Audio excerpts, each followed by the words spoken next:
Happy to have Pat McGuigan with us here this morning, and he is the man behind the blog CapitolBeatOK.com. A lot of topics on there, a lot of topics of interest to discuss this week. You sat down with gubernatorial candidate Jari Askins, the Democratic nominee for governor, and had a very candid conversation with her. What were your impressions?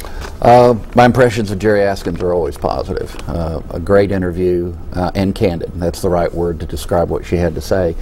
I think she intellectually probably knows the odds are against her because of the kind of year we're in, but she's Jari Askins. The odds were against her in the Democratic primary, and she had huge turnout in her home base. Turned out her voters better than Drew Edmondson did, so she's the nominee. The question will be what happens in a year where there's a lot of sympathy on the part of voters towards the conservative Republican direction. Askins was very thorough in answering questions, especially on budget issues.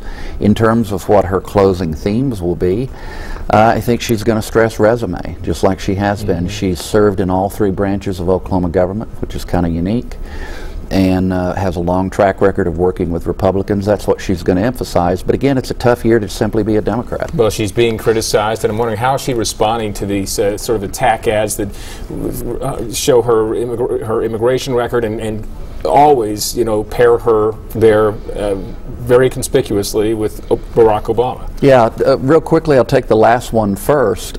She makes the point she's never met Barack Obama. And I don't think she's ever met Nancy Pelosi. She might have met Harry Reid. But she describes herself with plausibility as an Oklahoma Democrat and then explains what that means and points to pro-gun votes, pro-life votes, and other things that put her certainly in the mainstream of Oklahoma opinion. So that's the argument she's going to make. On immigration, she defends herself much the way that Republicans that supported the legislation that gave benefits to the children of illegal immigrants. She defends herself the same way they did. Hey, I figured this was better than leaving them to the mean streets or the possibility that they'd turn to gangs for their activity. Instead, put them on a track to get a college education and to enter the workforce and be productive people and citizens and have some kind of a path to citizenship. And she articulates a middle view on the illegal immigration issue. But these days, people tend to kind of go into two armed camps. So I don't know if that works for her politically, but it's a plausible perspective that she's put out there. She's come out against State Question 744. This is the measure that would require Oklahoma spend as much money on its students as our surrounding states do.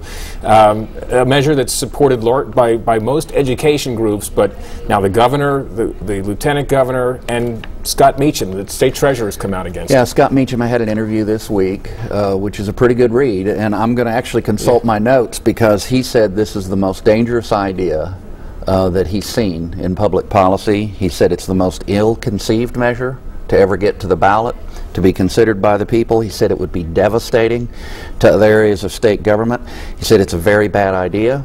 He said no matter which set of analyses you believe in terms of spending, this is serious money that the state doesn't have. He said the pro-arguments are disingenuous. He said it's irresponsible. Now, I don't know how to be more aggressively critical of something than those sets of words, especially the last one, next to the last one, disingenuous. Scott Meacham was very tough on this measure. He said before that he's against it, but he was really blunt and direct. He would like to, in his own way, help to defeat this. Now, you say that this other ballot measure, State Question 754, the so-called antidote to 744, may have some troubles of its own on constitutional grounds. It's probably got some underlying legal problems in that it's the flip side of 744, and it puts limits on future legislative action. Which might be bad public policy in some people's views, but also could be problematic from a legal point in terms of who does what within our government.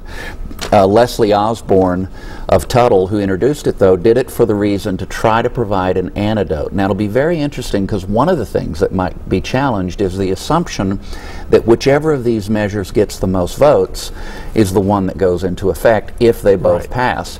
If that does happen, that's in other states crystal clear in ballot propositions that conflicting measures, the one with a higher vote prevails. I'm not quite sure that's the case in Oklahoma. So that's just for starters, and that's before you get to its provisions where they say you can't tie it to the regional average, you can't tie it to anything other than the pot of money I'm talking about education spending now. You can't tie it to anything other than the pot of money that's sitting there ready for the legislature to consider. Well, interesting topics. Pat, thanks so much for your insights. We appreciate it. Again, you can learn more about these and other topics on Pat's blog site, CapitolBeatOK.com. We'll see you next week.